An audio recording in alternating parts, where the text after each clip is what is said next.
Tak toto je absolútna katastrofa, hotové peklo. Viete, čo idú robiť? Idú teraz pomôcť skinheadiakom a extrémistom len kvôli tomu zrejme, že ich kamarát Bombis je teraz vo väzbe a chcú ho odtiaľ vyťahnuť, tak pripravili návrh zákona, ktorý bude znižovať trestné sadzby, keď si tu niekto založí skinheadiackú extrémistickú skupinu a bude tu šíriť nenávistné prejavy. Áno, tí skinheadiaci, ktorí v minulosti mlatili hlava nehlava Rómov, či to boli deti, ženy, starci, oni si nevyberajú a môžete mať peniaze, môžete mať postavenie, môžete mať školu alebo môžete byť chudobní.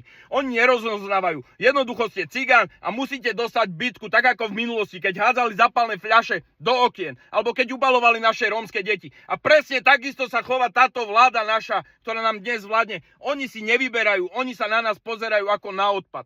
Tak mňa ste kriminalizovali, keď som sa zastával rómskych detí, rómskych žien v minulosti. Na mňa ste posielali políciu. Ja som musel chodiť vypovedať. Ja som veľmi zvedavý, ako voči týmto prípadom bude zakročovať polícia. To sa naozaj musia bať naše rómske ženy, rómske matky chodiť po deti, lebo niekde za rohom trčí a bude čakať skinheadiacká skupina, aby ich nezmlatila. Ste vy normálni? Viete, čo vy prinášate na Slovensko? Viete, čo to bude?